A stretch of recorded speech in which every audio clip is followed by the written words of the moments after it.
Ancient Pagan Folklore, Episode 1. Omens and Signs. When the world spoke in whispers. Imagine, if you will, walking through the misty forests of ancient Europe.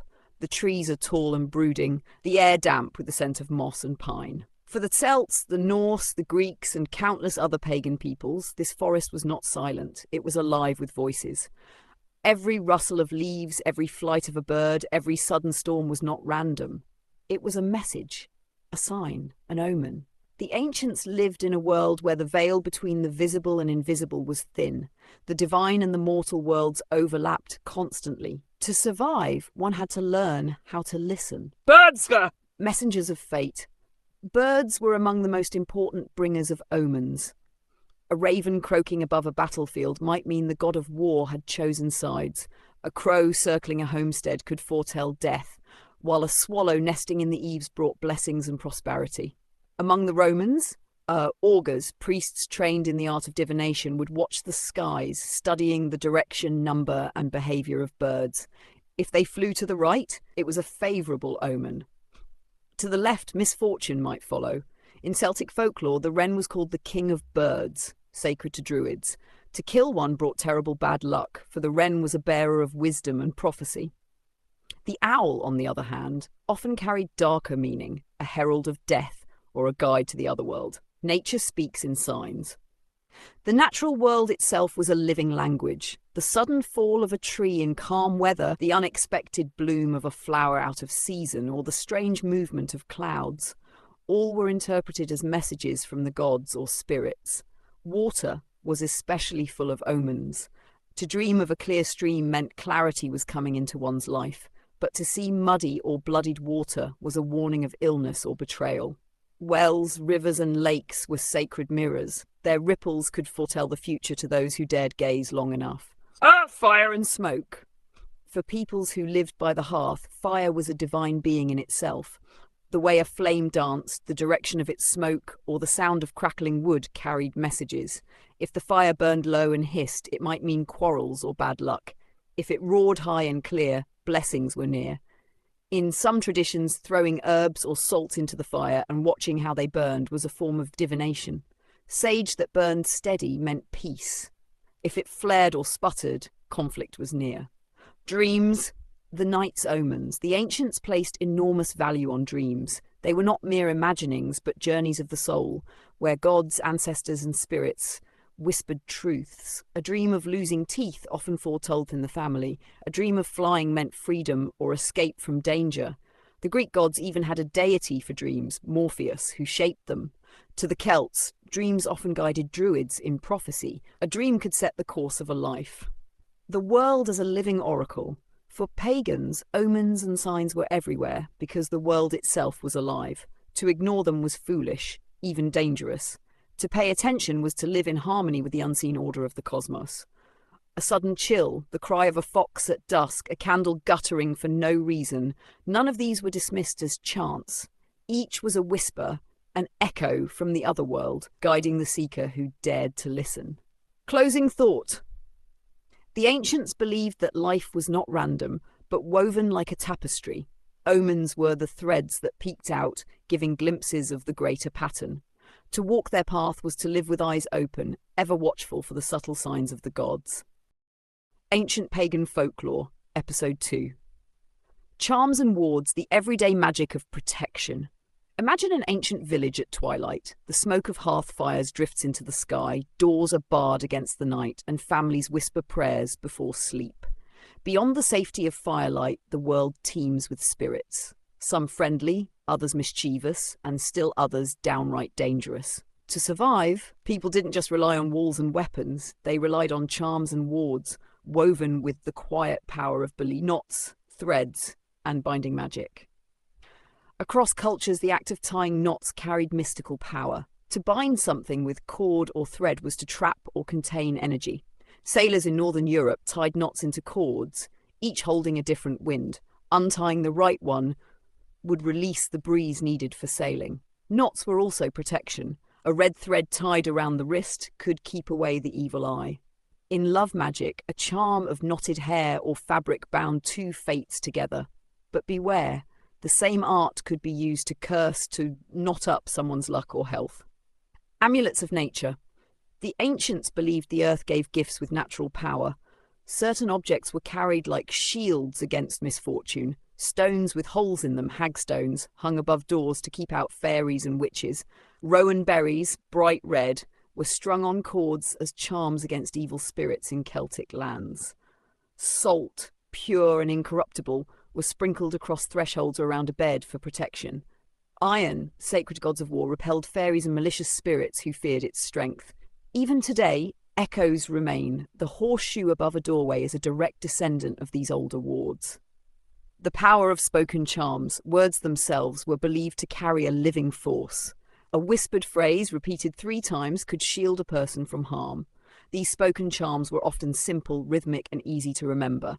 For example, in Anglo-Saxon tradition, charms were sung over wounds with herbs placed on the skin. The chant, the herb, and the healer's breath worked together as one. In the Norse world, runes carved into wood or stone carried protective words. The very shapes held power. To say a name in the right way could summon help or banish danger.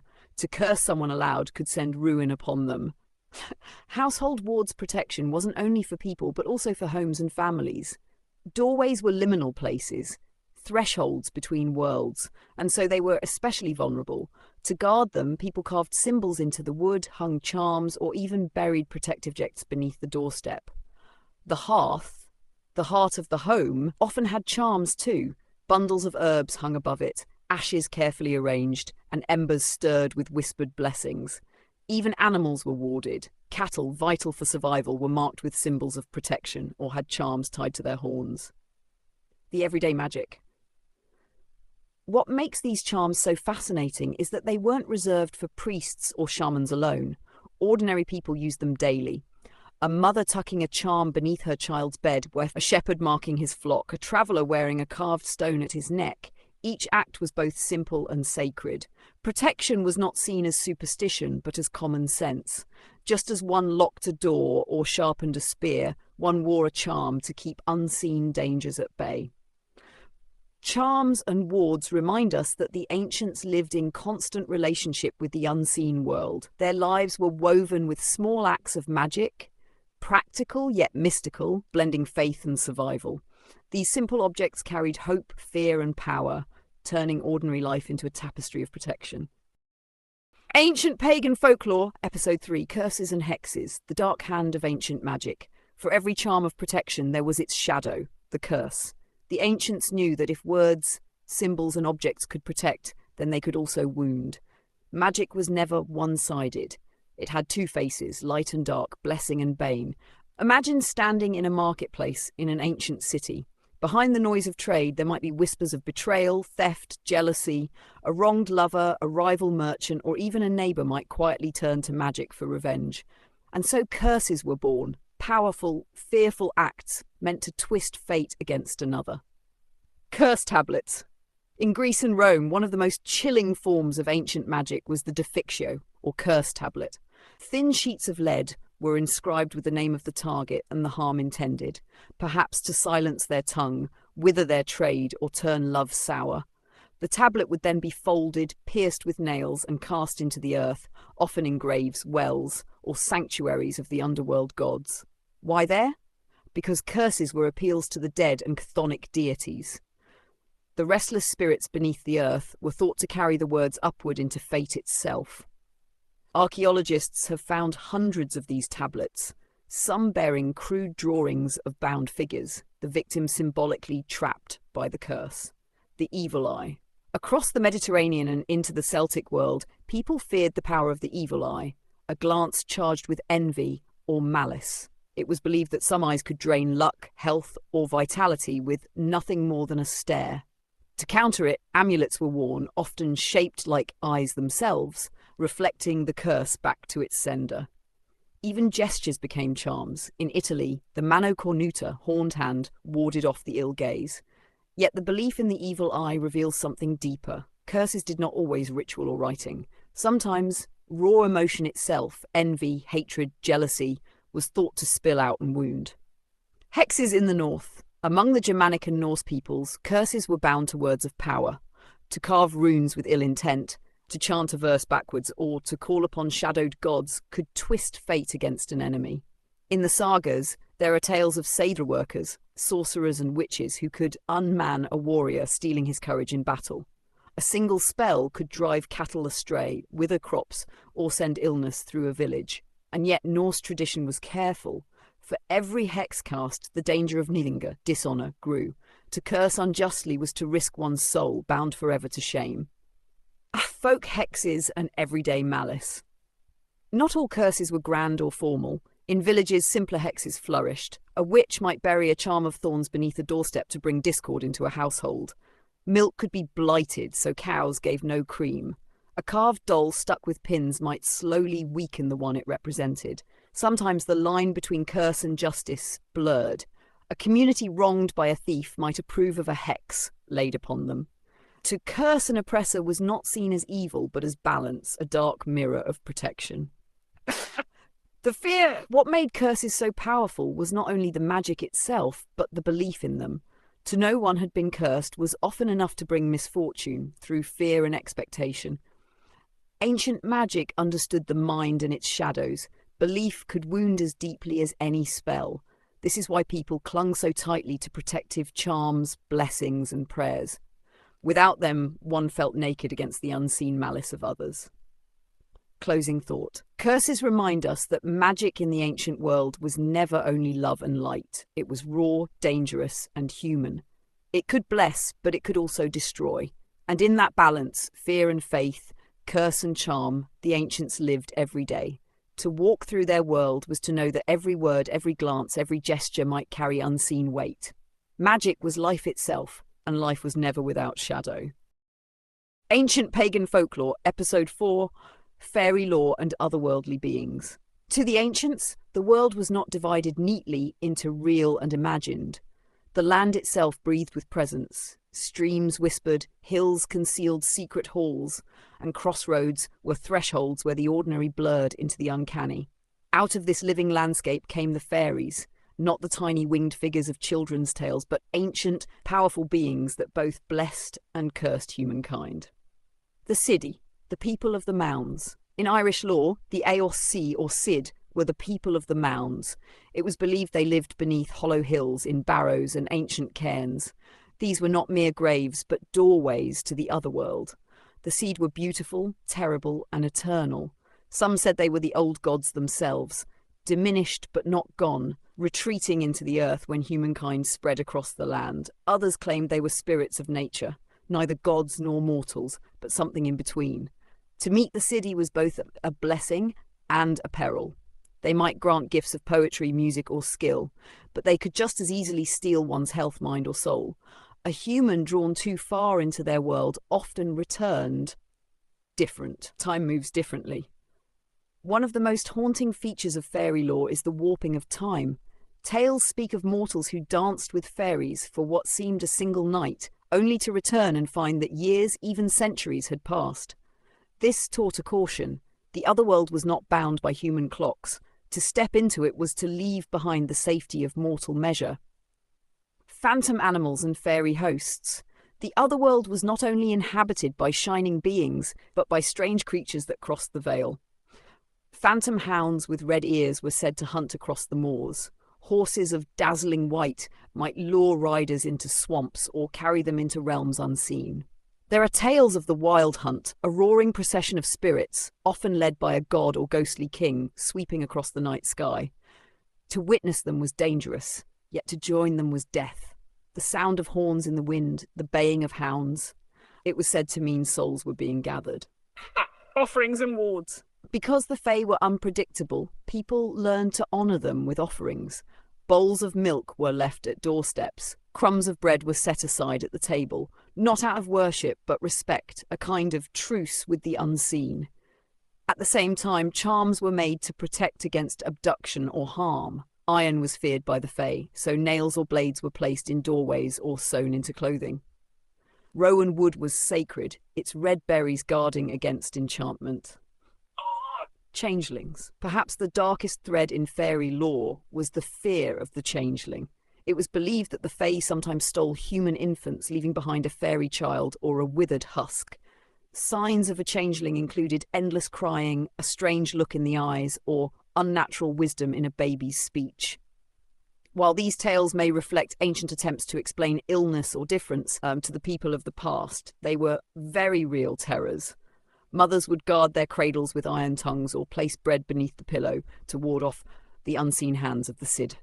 The thin places above all, fairy lore reminds us of the ancient sense that the world was layered, porous. There were thin places, misty crossroads, river fords, hollow hills, where the veil between worlds grew fragile. To walk there at dusk or dawn was to risk slipping sideways into a land of eternal twilight, and yet these were also places of vision, inspiration, and power. To touch the otherworld was dangerous, yes, but it was also the wellspring of poetry, magic, and prophecy. The Fae were feared, but they were also deeply woven into the heart of human imagination. Closing thought. The fairy folk were never simple good or evil. They were the wild reflection of nature itself, fertile, unpredictable, wondrous, and merciless. To the ancients, respecting them was not optional, it was survival. In every stone circle, every barrow mound, every whispering grove, they are said still to linger. Watch the twilight, and perhaps they are watching you. Ancient Pagan Folklore, Episode 5. Myths of the Dead and the Underworld. To the ancients, death was not an ending, but a passage. The human soul was a traveller, stepping from one shore of existence to another. What lay beyond depended on culture, on land, on the gods. Yet across Europe, one truth echoed: the dead were never truly gone. Crossing the waters. In Celtic and Norse tradition alike, the afterlife was reached by water. Death was a voyage. The soul crossed a dark river, a misty sea, or was ferried by a divine boatman. Grave goods, swords, food, jewellery, even entire ships were buried with the dead, not out of sentiment, but because the soul would need them on the journey. Death was a migration, and the tomb was a vessel. Some Irish legends speak of Tech Duin, the House of Don, an island fortress where the first ancestor Don gathered the dead. From there, souls might rest or return as spirits, watching over their descendants. The barrow mounds across the land still stand, ancient burial mounds, grassy hills with stone chambers inside. To the ancients, these were not graves but gateways. Within, the dead communed with the living, and at certain times of year, Samhain, Beltane, the veil grew thin, allowing passage between the worlds. To enter a barrow at dawn or dusk was to risk stepping into the otherworld. For some, this meant visions and wisdom. For others, it meant never returning at all.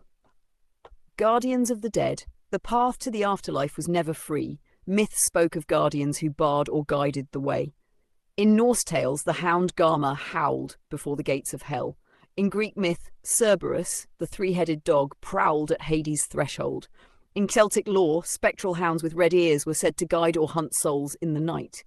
These guardians reminded mortals that the passage was sacred. One could not wander into death casually. The underworld realms. The underworld was not simply punishment. In many pagan traditions, it was a mirror of the living world, fertile, shadowed, eternal. Greek Hades was not hell, but a grey kingdom where all souls dwelled, save for heroes or the cursed. Norse hell was a cold land of mist, not fire, ruled by the half-living goddess Hel. Celtic Annwn, in contrast, was not bleak at all. It was a land of feasting, music, and abundance. Some even saw it as more real than the mortal world, a place where truth dwelled.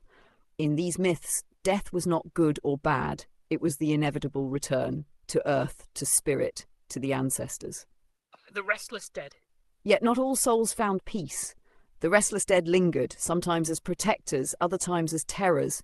Ghosts might appear to warn their kin or to demand vengeance for wrongs done. The unburied dead especially were feared. Without proper rites, a soul might wander forever, neither in the living world nor the underworld. Hence why funerary customs were sacred duties, to guide the dead safely onward. The living and the dead. Death was not separation, but relationship. Ancestors were honoured with offerings, food left at graves, libations poured into the soil. Fire festivals like Samhain and Yule were not merely seasonal markers, but times when the ancestors returned to sit at the hearth. Unseen yet present, the dead were kin, and to forget them was dangerous. To remember them was to keep the bond alive. Closing thought. The ancients did not turn from death in fear. They wove it into the fabric of life. Burial mounds were raised not on the margins, but in the very heart of the land. Rituals were not for the living alone, but for the dead who remained part of the tribe. To them, death was not darkness, but a crossing into mystery where the soul journeyed on, watched over, and perhaps one day returned. In Pagan Folklore, Episode 6, Sacred Landscapes and the Spirit of Place. To the ancient pagans, the world was not inert matter. The hills, rivers, forests, and stones were alive, each pulsing with spirit. To walk the land was to walk among powers, some gentle, some terrible, but demanding respect. The world is sacred. In a time before churches and temples, the land itself was the holy site. A mountain peak might be a throne for the gods. A spring could be the very mouth of the Otherworld. An oak grove was not merely a gathering place, but a living cathedral beneath the open sky. The Celts called these powers genius loci, the spirit of place. To offend such a spirit was dangerous. To honour it brought blessing. Rivers and waters. Rivers were goddesses, flowing and eternal. The Seine in France was sacred to Sequana. The Boyne in Ireland belonged to the goddess Boann. Springs and wells were portals of healing, where votive offerings, coins, jewellery, carved images were cast to gain favour. Even today, holy wells in Ireland are dressed with ribbons and cloths, echoes of the old rites of gratitude. Groves and trees. Sacred groves were places of worship long before stone temples. Oaks, yews and ash trees were revered as bridges between realms. Roots deep in the underworld, branches brushing the heavens. The Druids are said to have gathered in oak groves, the mistletoe cut in solemn ceremony. The yew tree, with its long life and poisonous leaves, stood for death and rebirth. Each grove was a sanctuary where humans entered only in reverence. Great stones rising from the earth, menhirs, dolmens, stone circles, dotted the pagan landscape. They were not simply markers.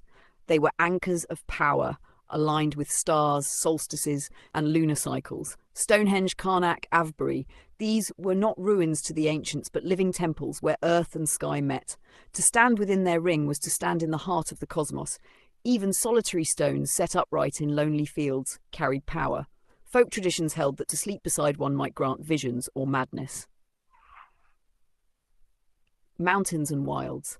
The high places were feared and revered. In Norse myth, mountains were homes of giants. In Greek legend, Olympus was the dwelling of gods. To climb such places was not just exertion but pilgrimage, to draw nearer the divine. Even the wilderness itself had spirit.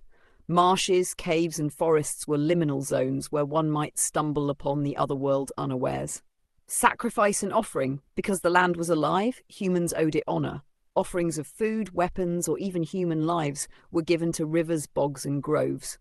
Archaeology has uncovered swords bent and cast into lakes, cauldrons sunk in bogs, gold worked and buried, wealth given not to mortals, but to the earth itself. It was an exchange, gifts for gifts, life for life. The land provided and was repaid in sacrifice. Closing thought. The ancient pagans lived in dialogue with the land. They did not walk across a landscape of things, but among beings, each with will, voice and power. Every hill had its story, every tree its spirit, every spring its blessing. To honour the spirit of place was to live in balance. To forget it was to walk in peril. Ancient Pagan Folklore, Episode 7. Omens, Prophecy and the Art of Divination. To the ancient pagans, the future was not sealed away behind some unreachable curtain. It whispered in the rustling of leaves, the flight of birds, the crack of thunder, the patterns of smoke. The world spoke constantly, and those who listened with skill could read destiny itself. Vanish sky. One of the oldest forms of divination was augury, reading the flight of birds. To see a raven croak at dawn might foretell death or war. An eagle soaring above a battlefield was an omen of victory. The Druids and Romans alike believed that the gods sent messages on wings. The direction, height and pattern of flight, even the cries of crows and owls, all bore meaning. Fire and smoke. Sacred fires were more than warmth and light. They were oracles. The way a flame bent in the wind, the colour of its sparks, the thickness of its smoke, each sign carried divine intent. In Norse tradition, flames were kindled to seek the will of the gods. while in Celtic rites, druids watched fire and smoke during sacrifice for glimpses of the unseen. The sacred lots and ogam. The Celts had a form of divination tied to their writing system. Ogam.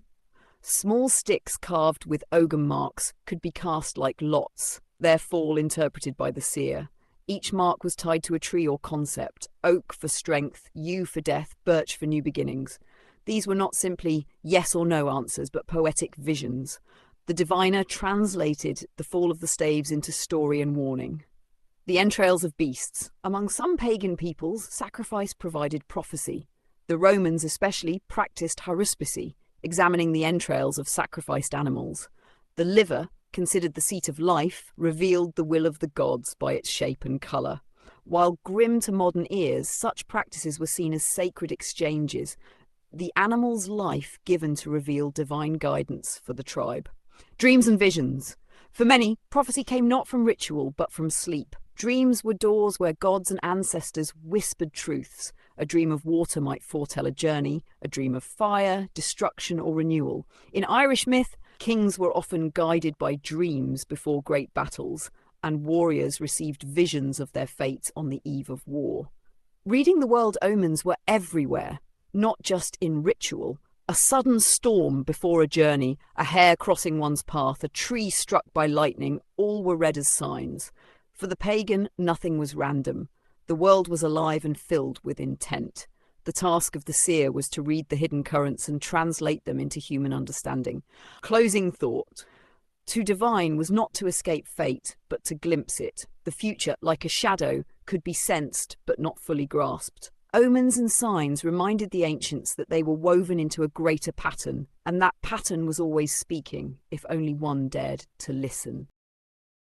Ancient Pagan Folklore, Episode 8. Festivals, fire, and the turning of the year. For the ancient pagans, time was not a straight line, but a great circle. The wheel of the year spun through seasons of growth, harvest, decay, and rebirth. Each turn was marked with festivals. Moments when the veil between worlds thinned, when gods and mortals drew close, when fire and feast bound the tribe to the land.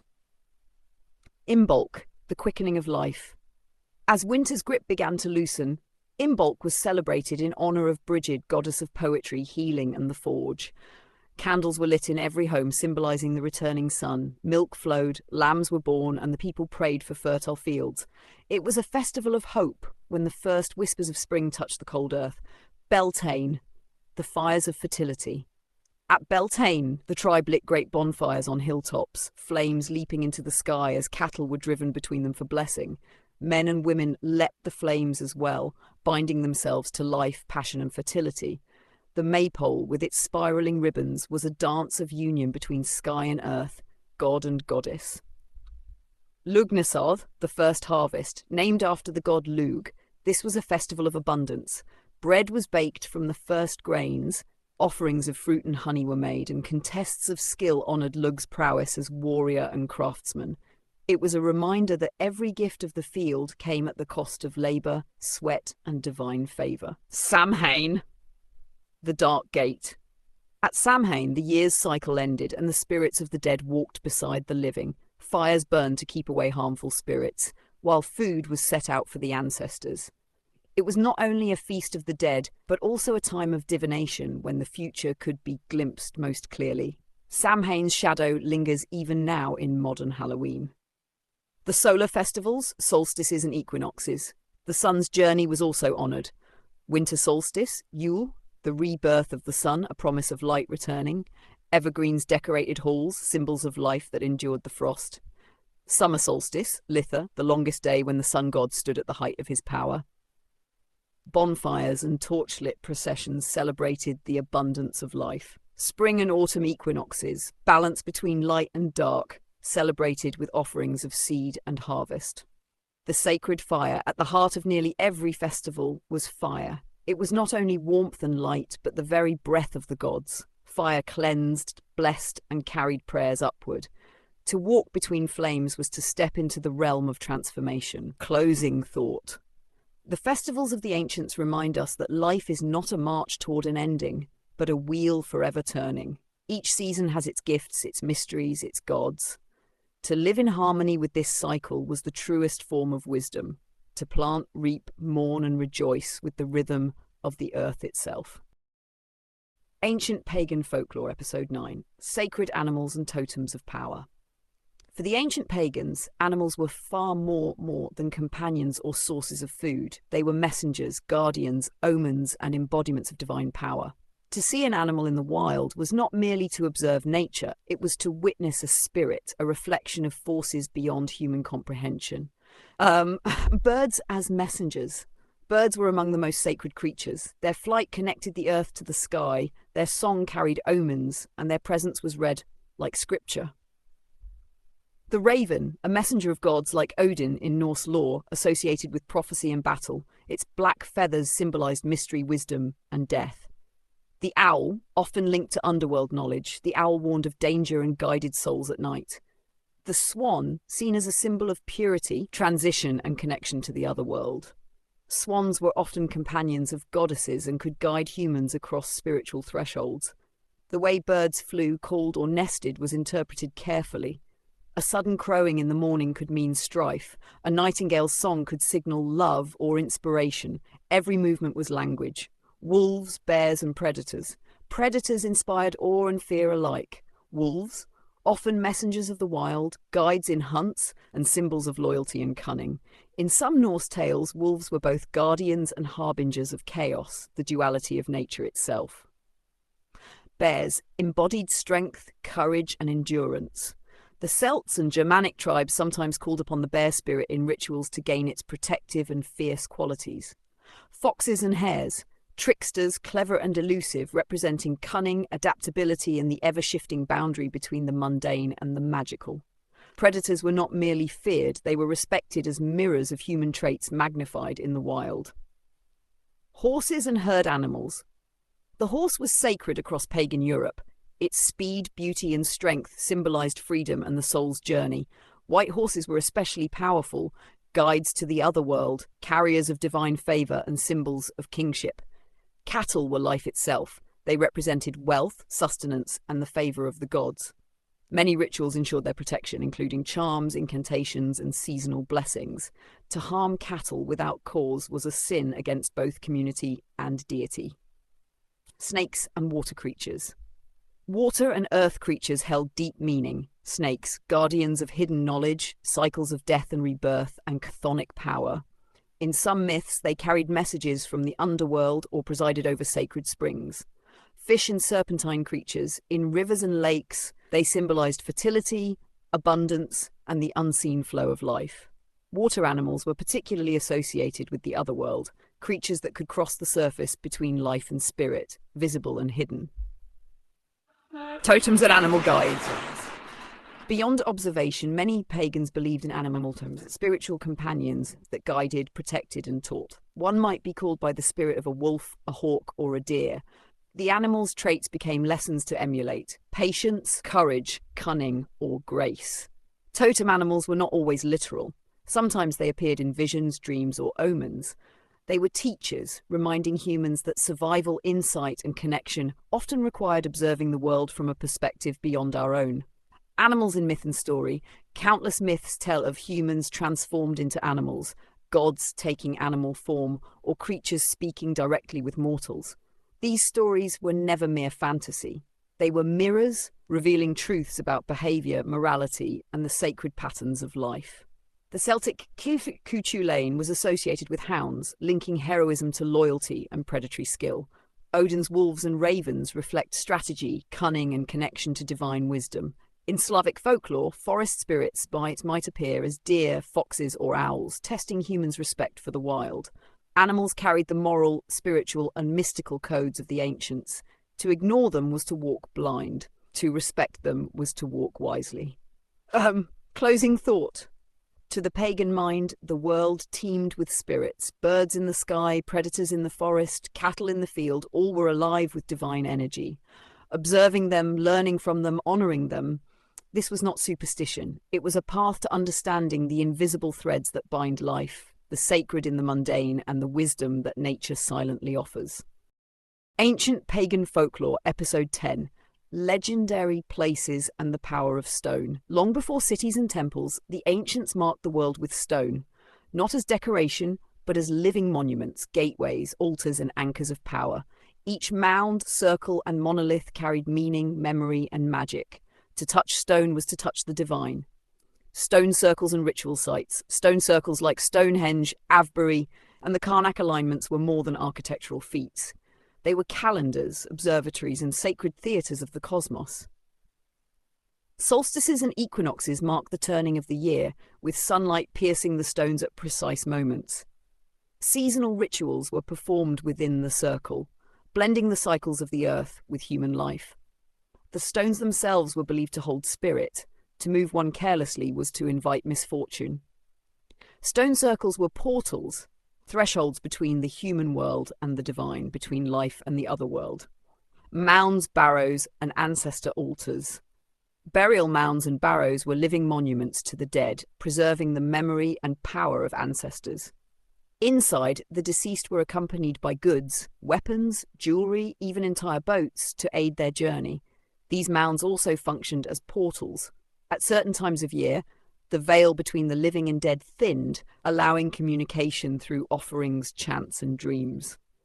Ancestors were not distant, they were guardians, advisors, and sometimes judges. Walking among these mounds, one could feel the weight of generations, the pulse of the past, beneath the soil. Sacred stones and liminal places. Some stones were smaller, but no less powerful. Standing stones marked ley lines, invisible currents of energy across the land. Certain megaliths were believed to grant visions, blessings, or even protection. Crossroads, hilltops, and river fords were considered liminal zones where the ordinary and extraordinary converged. Offerings, coins, carvings, or food were left for spirits inhabiting these stones. The rocks were not inert, they were alive with intent, holding memory, power, and presence. Stories in stone legends often grew around these sites. Warriors buried in mounds might rise as spectral defenders. Fairies could inhabit standing stones, appearing to humans at dusk. Stones marked sacred battles, heroic feats, or divine encounters. Each site was a story, a reminder of human connection to the sacred, to ancestors, and to the unseen forces of the world. Rituals and offerings. Ceremonies at stone sites were carefully observed. Bonfires might be lit to honour deities or ancestors. Water, milk, or honey poured as libations. Music, chants, and dance were performed to align human energy with the land's power. These acts created resonance. The stone amplified human intent, carrying prayers upward and outward, leaving a trace in the land itself. Closing thought. To the ancients, stone was eternal, a bridge between the mortal and the divine. Each circle, mound, or monolith was a living presence, holding memory, energy, and story. To touch, walk among, or honour these stones was to participate in a tradition older than writing itself, a dialogue with time, spirit, and the unseen world.